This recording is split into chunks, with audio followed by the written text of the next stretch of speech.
기도 제목은 전에 그 그대로 사용합니다. 지난주에도 말씀드린 그 아픈 분들, 특히 이제 지금 선교사님들, 목사님들이 아픈 분들이 있는데 그분들을 위해서 좀 기도해 주셨으면 좋겠습니다. 말씀 나누고 기도하는 시간 갖겠습니다. 계속해서 요한복음 11장 오늘은 여러분 그 하나님이 사랑하는 법에 대해서 좀 생각하는 시간을 가졌으면 좋겠습니다. 요한복음 11장 5절부터 7절까지가 3절만 읽겠습니다. 이 3절을 한번 잘 이렇게 읽으실 때 한번 생각을 해보셨으면 좋겠습니다. 이제 예수님께서 마르다와 그녀의 여동생과 나사로를 사랑하시더라. 그러므로 그분께서 그가 병들었다는 것을 들으신 뒤에 자신이 계시던 그곳에서 이틀을 더 머무시고 그 뒤에 자기 제자들에게 이르시되 우리가 유대로 다시 들어가자 하시매.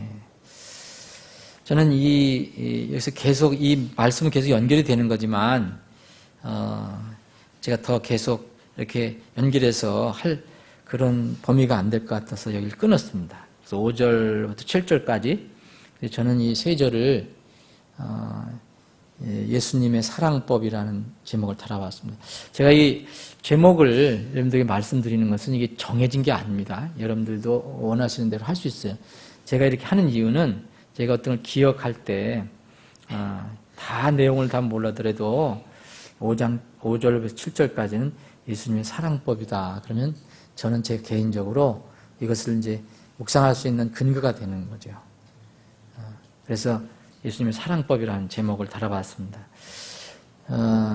예수님은 여기 성경에 있는 것처럼 이 마르다 그리고 그녀 여동생인 이 마리아, 나사로 이 3남매를 사랑하셨습니다. 마르다와 마리아 두 자매를 분명히 예수님께 사랑하셨는데 이 마르다와 마리아가 오라버니가 병들어 죽어간다는 그런 것을 이제 봤겠죠. 뭐 소식 들었겠지만 자기 오빠가 병들어 죽어간다는 것을 보고 몸이 어떻겠습니까? 몸이 달았겠죠. 근데 자신의 힘으로는 이렇게 죽어가는 오라버니를 어떻게 할 수가 없어요. 그래서 무척 괴롭고 답답하고 그랬을 것입니다. 그래서 주님께 도움을 청한 것입니다. 그런데 주님께서는 도움 요청을 분명히 받으셨는데 거기에 그대로 머무셨다고 성경은 기록하고 있습니다. 예수님은 분명히 나사로를 사랑하셨다고 그랬거든요. 나사로도 사랑하셨어요. 근데 그 나사로는 지금 병이 들어 죽어가고 있습니다. 그 소식을 주님은 전해 들었어요. 분명히 전해 들으셨어요. 근데 주님은 그 두 자매 마리아 마르다의 애끓는 간청을 들으시고도 또 이 나사로가 병들어 죽어가는 것을 아시고도 거기에 이틀을 더 지체하십니다. 우리는 여기서 아주 조심스럽게 성경이 지금 가르쳐주고 있는, 알려주고 있는 예수님의 사랑법을 한번 생각해 봐야 합니다. 무슨 사랑법이 따로 있냐? 사랑하는 기술. 지금도 그런 책이 있는데, 사랑하는 기술이라는 책이 있어요. 영어로. 많이 사람들이 읽었어요. 번역됐을 거예요. 에릭 프롬이라는. 사랑하는 기술이 있다는 거예요. 어떻게 사랑하고. 근데 예수님께서 그런 어떤 기술적인 걸 얘기하는 것보다도 예수님께서 사랑하는 법이 있는 것을 우리가 알게 됩니다. 우리는 흔히 사랑한다고 하면 그 고백에 나는 당신을 사랑합니다. 이런 고백을 하면 그 고백에 걸맞는 행동을 기대합니다. 부부 사이에도 남편이 아내가 남편을 사랑한다면 상대방은 분명히 그 고백에 맞는 어울리는 행동을 기대하죠. 말도 말이고 행동도 행동. 근데 성경은 지금 오늘 이 부분은 좀 우리의 기대와는 좀 다릅니다. 여기 분명히 성경에서 이제 예수님께서 마르다와 그녀의 여동생과 나사로를 사랑하시더라고 5절에 돼 있죠. 근데 그 다음에 여러분들 말씀 잘 보세요. 이 성경은 어떤 단어가 굉장히 의미가 있는 게 있어요. 여러분 다 성경 단어 하나가 다 분석할 수 없어요. 그런데 이 중요한 어떤 가르침에서 보면 그 단어 하나에게 참 반전하는 그런 의미가 굉장히 큽니다. 여기에 보면 이제 그러므로 이런 말이 나와요. 여러분 사랑하시더라 그러면 우리는 어떻게 합니까? 여러분 상대방을 사랑한다면 난 당신을 사랑해. 그러므로 내가 오늘 여기 좋은 선물 사왔어. 응? 아 그래 내가 그러므로 당신은 오늘 그래서 내가 이번 주에 멋있는 데를 한번 데려갈 거야. 이게 우리가 기대하는 그런 이야기입니다. 그런데 여기 6절에 보면 그러므로 그분께서 그가 병들었다는 것을 들으신 뒤에 몇 가지도 좀 좋겠는데 그 다음에 이해가 안 돼요. 분명히 사랑하신다 그랬고 그러므로 그가 병들었다는 걸 들으신 뒤에 자신이 계시던 곳에 이틀 더 머무셔요. 그럼 그러므로가 맞는 겁니까? 그럼에도 불구하고 그러면 혹시 이와는 반대로 이렇게 했으면 이해가 될 건데 성경은 그렇게 기록하고 있지 않습니다. 그러므로 그가 병들었다는 것을 들으신 뒤에 주님께서 우리는 어떻게 하시기를 기대합니까? 제자들을 독촉해서 아 그래? 아 우리 사랑하는 나사로 형제가 병들었어? 죽어? 야 제자들 야들아 빨리 저기를 여행 준비를 해갖고서 빨리 가자. 유대로 다시 들어가자. 나사로가 누워있는 집으로 급히 가자. 이렇게 채근했을 것입니다. 아마 우리는 그런 모습을 그려볼 것입니다. 자연스럽게 그렇게 볼 것입니다. 그런데 주님의 행동은 우리 기대를 여지없이 무너뜨립니다.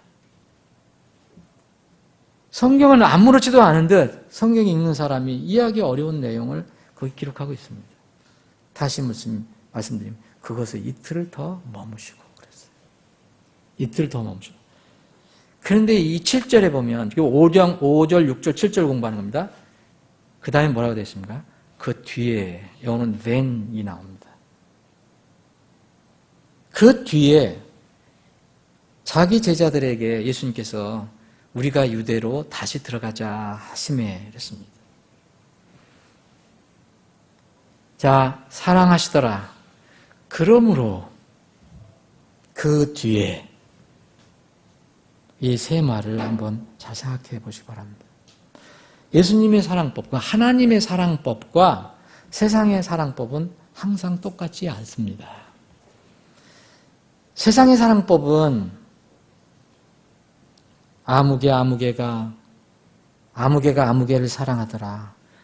그러므로 아무개가 병들었다는 것을 듣고 즉시 병든 아무개로 급히 가니라. 이게 세상의 사랑법이죠. 그걸 기대하죠.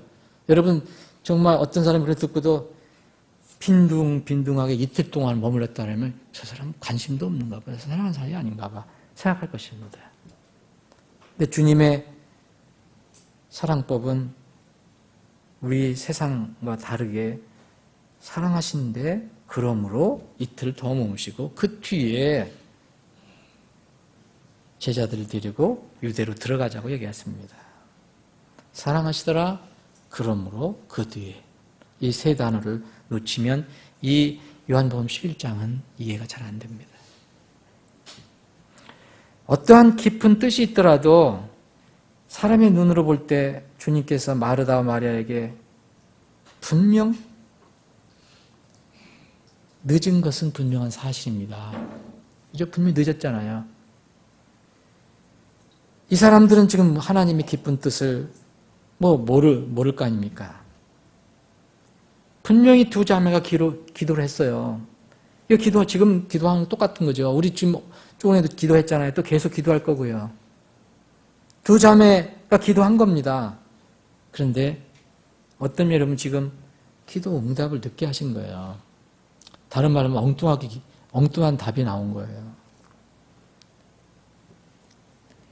두 자매가 믿고 기도한 때에서 최소한 이틀이나 주님은 드셨습니다. 두 자매가 생각한 제때가 있었어요. 그 두 자매가 생각한 제때에 주님께서는 오시지 않으셨어요. 나사로가 주님께 대화하는 건 성경에 하나도 없습니다. 나사로는 말이 없었어요. 성경에. 근데 만약 나사로와 예수님 잘 아는 사이거든요. 사랑하셨다 그랬으니까요. 그러면 이 나사로가 이런 이야기는 기록되어 있지 않지만 만약 주님께 내가 병들었으니까 주님 저를 위해서 좀 도와주세요. 이렇게 만약 기도했다면 빨리 와서 좀 저를 좀 챙겨주세요. 기도했다면 주님은 나사로가 생각한 제때에도 늦었습니다. 근데 우리는 예수님이 사람이 아니고 하나님이시라는 것을 믿으시잖아요. 예수님 하나님이십니다. 그분이 하시는 것은 실수나 잘못이 없습니다. 이걸 우리가 항상 하나님께서 하실 때 하나님이 어떤 분인가를 그걸 속성을 그분의 품성을 늘 먼저 생각해야 돼요. 이 상황 판단을 먼저 하지 말고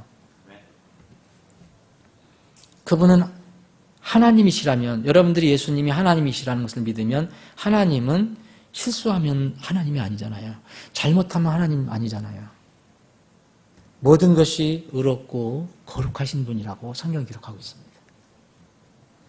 시편 145편 17절에 보면 주께서는 자신의 모든 길에서 의로우시며 자신의 모든 일에서 거룩하시도다. 모든 일입니다. 모든 길에서 의로우시고 모든 일에서 거룩하셔요.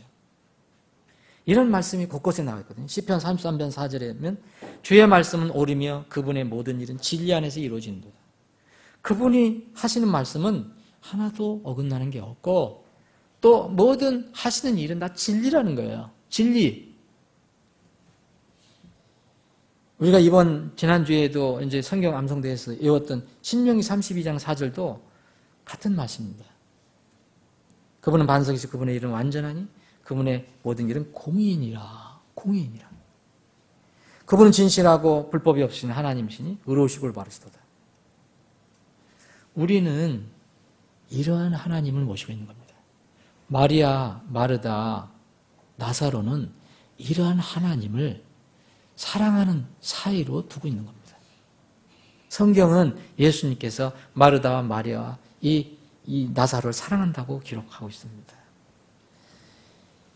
우리가 아바 아버지라고 부를 수 있는 바로 그분, 이런 분이 절대 실수하지 않으시고 잘못이 없으시고 의로우시고 거룩하신 분, 진리이신 분, 이분이 바로 우리의 아버지라는 겁니다. 저는 이 말씀을 준비하면서 여러분들에게 이렇게 전해주는 것보다 제가 더 은혜가 되니까 이런 말씀이 준비하면 이 아버지께서 오늘 우리가 수요일날 많이 와서 기도하잖아요. 주로 하는 게 오늘 수요일날 주로 많이 하는 게 뭡니까? 기도죠. 예배지만 기도죠. 이런 하나님께서 우리에게 기도하라는 명령을 주셨습니다. 그것도 쉬지 말고 기도하라고 명령을 주셨어요. 참 이상한 전지전능하신 하나님께서 모든 걸 다 하신다는 하나님이 이런 명령을 주셨어요. 빵을 달라고 하는 아들에게 세상의 아버지도 돌을 주지 않고 좋은 것을 줄 줄 안다. 세상의 아버지들도 아들이 생선을 달라고 하는데 누가 뱀을 주겠느냐. 그런데 세상의 아버지들이 이렇게 좋은 걸 주는데 하물며 하늘의 너의 아버지들은 좋은 것들을 얼마나 더 많이 주시겠느냐. 여기서 예수님의 가르침이었어요. 제자들에게. 여러분 지금 당장 여러분들 기도한 거에 당장 눈에 보이는 응답이 없다고 여러분 정말 그거 그런 식으로 믿으면 요새 신사도 찾으러 다니는 거하고 똑같은 거예요. 하나님의 성품을, 하나님의 속성을 믿으십시오. 그분은 여러분들이 기도하는 것을 분명히 들으시고 응답해 주십니다. 근데 그 응답은 우리가 어떻게 주관적으로 하나님께 이래라 저래라 할 수 없는 거예요. 그분이 가장 좋은 것을 주시는 거죠. 주님은 기도하는 자녀들에게 가장 좋은 것을 주시는 분이라고 성경은 얘기하고 있습니다. 그러면 이 3남매가 기도를 했다고 하면 두 자매는 분명히 기도한 거예요. 요청했으니까. 근데 이틀을 머무셨다면 주님께서 실수한 것이 아니라는 거예요. 주님의 선하신 뜻과 목적이 있습니다. 이것을 우리가 알 때까지 좀 힘들어요. 분명히 주님의 선하신 뜻과 목적이 있는데 우리는 주님께서 이틀을 더 머무시면 우리는 곧 어떻게 되죠? 실망하고 맙니다. 이 마리아하고 마르다하고 똑같아요. 이틀을 더 지체하실 때 우리는 마음속에 의심이 생깁니다. 이럴 때 우리는 눈에 보이는 것만 보고 쉽게 또 기도하는 일에 회의를 품을 수 있습니다. 기도에 대한 열의를 잃어버릴 수도 있습니다. 거리가 멀어서 서울에서 이제 우리가 이사 와서 못 오신다면 우리 지체들은 이 시간을 기억해야 돼요. 그렇잖아요? 기억하고 같이 마음을 묶어서 기도해야 됩니다. 주님께서 알아서 하시는데 무슨 시간을 허비하면서 기도할 필요가 있냐 이렇게 얘기하는 사람도 있어요. 이건 뭡니까? 그리스도인의 기도의 무용론입니다. 무용론. 여기에 빠진 사람들 많습니다. 여러분. 성경 좀 안다고 하는 사람들이 많이 빠져요. 그런데 그 하나님이 실수하지 않으시고 정말 에러도 없으시는 분, 잘못 없으신 분이 우리에게 계속 기도하라고 얘기하셔요. 우리는 기도를 했습니다. 그런데 우리 말하면 지각을 한 거예요. 예수님께서. 그죠? 지각한 거잖아요. 이틀 딱 지나기 전에 오셨어야 되는데 이틀이 지난 뒤에 오신 거예요. 이제 여러분 나중에 보시면 이 나사로는 죽었어요. 이틀 넘어서 죽었어요.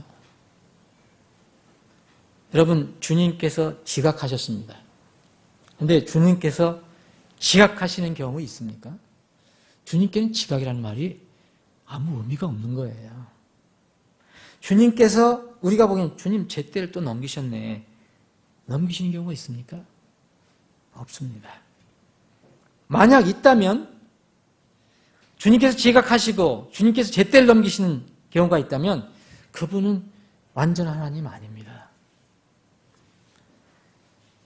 만약 있다면 정말 우리 눈에 그렇게 보이는 것뿐입니다. 성경에는 주님께서 지체하시는 것으로 표현된 것이 물론 있어요. 지체하시는 것처럼 표현된 것. 주님의 재림을 우리는 고대하고 있습니다. 여러분들 고대하시잖아요. 정말 주님 오시지 마세요. 지금 내가 너무 살기 좋고 좀 요새 한참 잘 나가는데 좀 즐기다 나중에 좀 형편이 나쁠 때 좀 오시면 안 돼요? 이렇게 하신 분 있어요? 없을 겁니다. 다 세상 사는 게 쉽지 않아요. 그래서 성경에서도 말합니다. 주님이 오시면 너희들 사모하라. 기다리라. 우리는 고대하고 있습니다. 그런데 우리 눈에는 주님께서 우리에게 약속하신 것, 제때를 넘겨서 자꾸 지체하시는 것처럼 보여요. 이제 온다. 그래서 이상한 사람들도 많이 나왔다가 사라지긴 했지만 몇 년에 오신데 한참 준비하다 또 안 오셨어. 그럼 또 다음에 또 몇 년에 오신데 한참 준비도 안 해요. 요새는 하도 그러니까 이제 소위 이제 늑대와 소년처럼 이제 안 믿는 사람이 있어요. 이제 아무리 얘기해도. 주님께서 우리에게 약속하신 것을 제때를 넘겨서 지체하시는 것 같지만 그것은 주님 때에는 절대 지체하시는 것이 아니죠. 우리를 위해서 하시는다는 거죠. 빨리 오셔서 지금 이 세상 모든 악 좀 불이 빨리 심판하시고 우리 구원받은 자녀들이 더 이상 세상에서 고생하지 않고 빨리 약속하신 대로 공중으로 좀 끌어올리셔서 그 아름다운 하늘나라에 들어가 살게 하시지. 그렇게 했으면 좋겠다는 생각을 합니다. 그런 면에서 보면 정말 왜 안 오시는가? 늦으시는 것 같아요. 그런데 그렇게 만약 늦으시는 것처럼 생각된다면 그건 우리 생각이고 우리 기준으로 그렇게 단정한 것뿐입니다. 주님은 항상 그분의 제때가 있어요. 제때. 성경을 보면 우리가 더디다고 생각하지만 주님은 항상 그분의 제때에 이루셨고 또 제때에 오셨습니다. 여러분 누구예요? 그 아브라함 이야기 여러분 아시잖아요. 아들을 어떻게 낳았나? 사라 이야기 아시죠? 못 기다렸어요. 네? 그런데 하나님 성경에 보면 하나님의 때에 오셨다 얘기합니다. 분명히 오셨어요. 100살의 아이를 가졌어요. 우리가 더디다고 생각하지만 주님은 분명히 그분의 때에 이루시고 또 오실 것입니다. 전도서 3장 1절에 보면 이런 말씀입니다. 하늘 아래 모든 일에는 시기가 있고 모든 목적한 것에는 때가 있도다. 그분께서 자신의 때에 모든 것을 아름답게 만드셨고 또 그들의 마음속에 세상을 정하여 두셨으므로 아무도 하나님께서 만드신 일을 처음부터 끝까지 알아낼 수 없다. 전도서 3장 11절 말씀입니다. 하나님께서 모든 것 자신의 때에 모든 것을 아름답게 하셨다 이거예요. 베드로후서 3장 9절에는 주께서는 자신의 약속에 대하여 어떤 사람들이 더디다고 생각하는 것 같이 더디지 아니하시며 그 더딘 게 아니라 그랬잖아요. 어떤 사람이 이렇게 생각하지만 오직 우리를 향하여 오래 참으사 아무도 멸망하지 않고 모두 회개에 이르기를 원하시네. 다 멸망받지 않고 그때가 모두 회개해서 구원받기를 원하시는 것이 하나님의 마음입니다. 그런데 그 제때 하나님의 때가 분명히 있어요. 하나님은 모든 세상 만물을 지으셨어요. 그러시고 보기에 좋았더라 그러셨어요. 그러면 하나님은 그 창조물을 사랑하시는 겁니다. 그러나 그 모든 창조물을 사랑하시지만 그 하나님의 사랑의 근본은 그 많은 창조물 중에서 딱 하나에 고정되어 집중되어 있어요.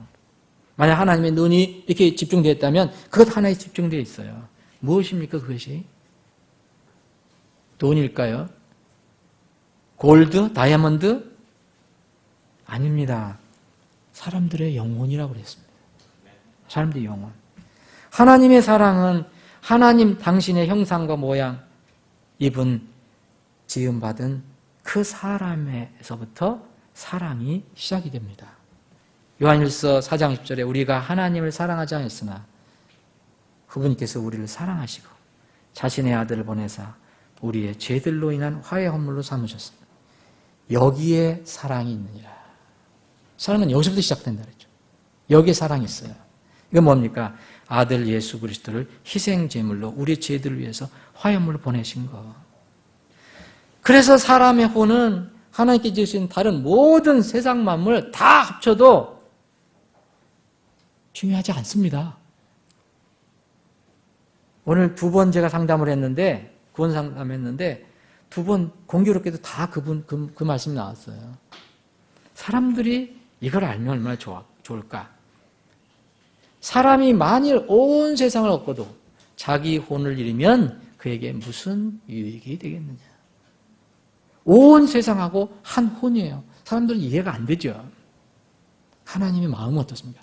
온 세상, 하나님께서 있어라 했을 때 지어진 거하고 하나님께서 친히 이렇게 만드시고 그 콧구멍에 하나님의 숨결을 불어넣으셔 만들어 놓으신 그 사람은 틀리다는 거예요.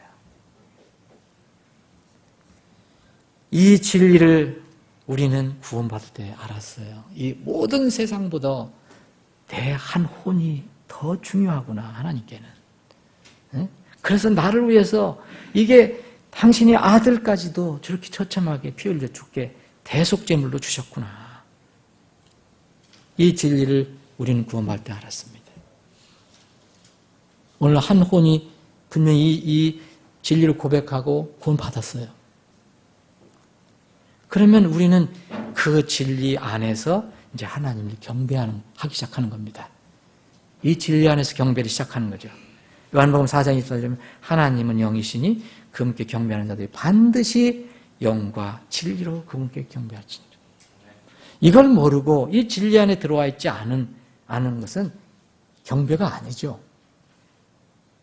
그냥 교회 나가는 거고 그냥 종교인이죠. 우리는 이 진리로 살아갑니다.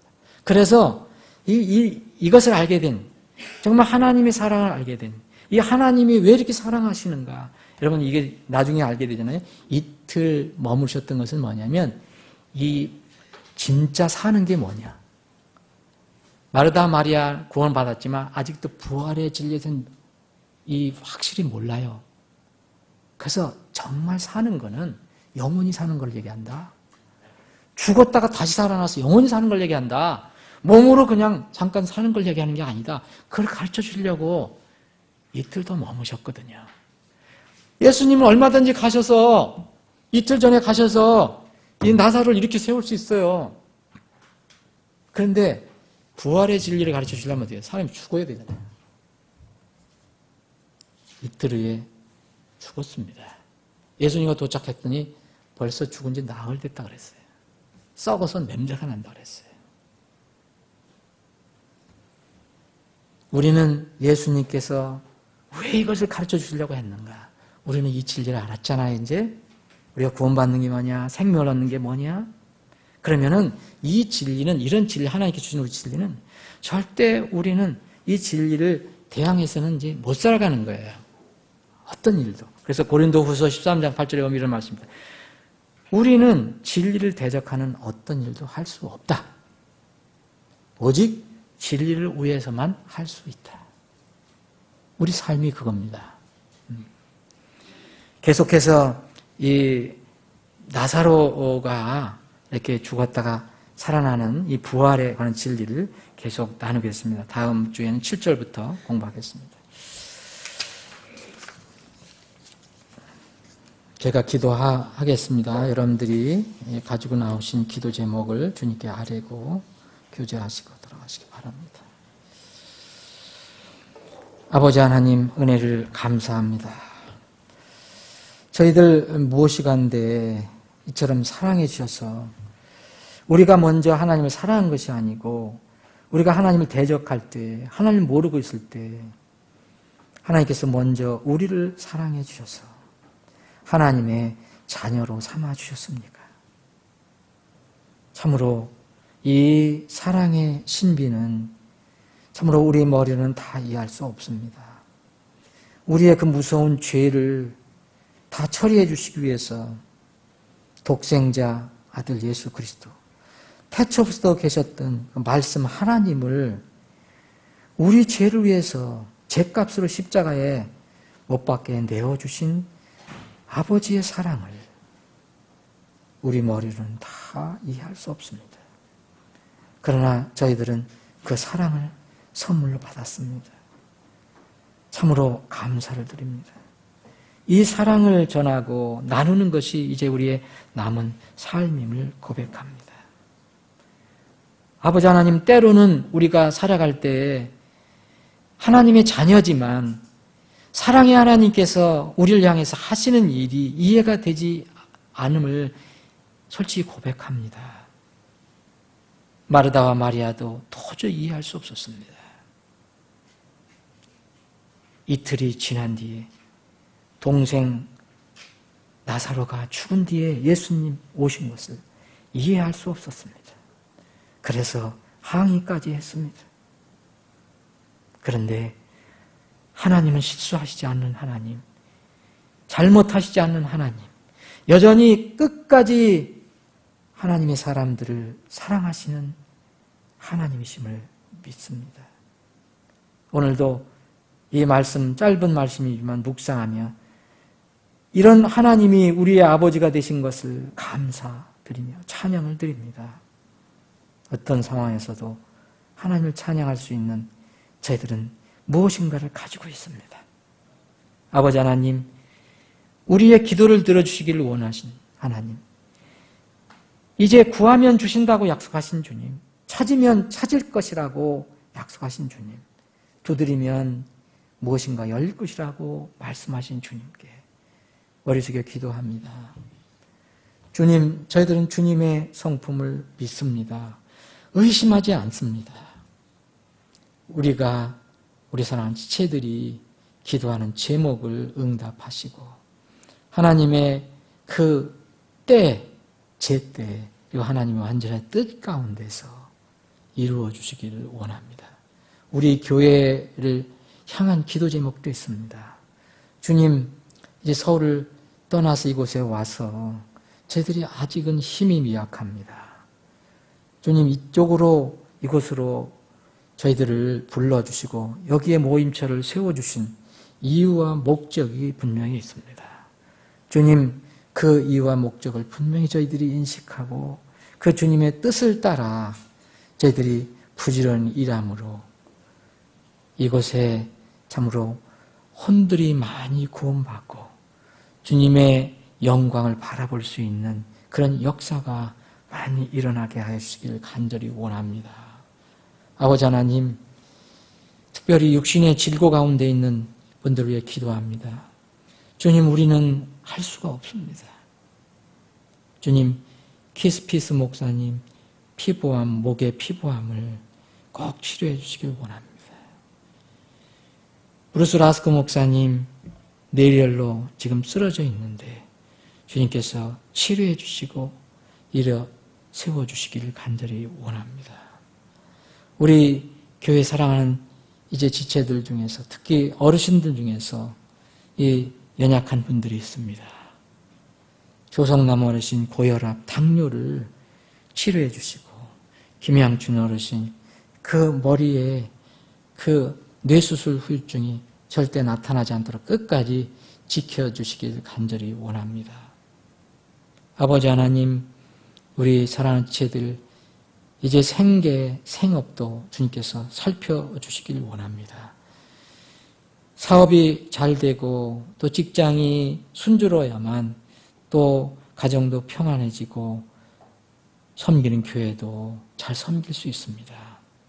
너무 풍족해서 주님을 모른다 그런 지경에 이르지 않도록 하게 하시고 또 너무 가난해서 세상 그 생계로 인해서 주님을 섬기는데 어려움을 겪지 않도록 알맞은 것으로 채워주시고 먹여주시길 원합니다.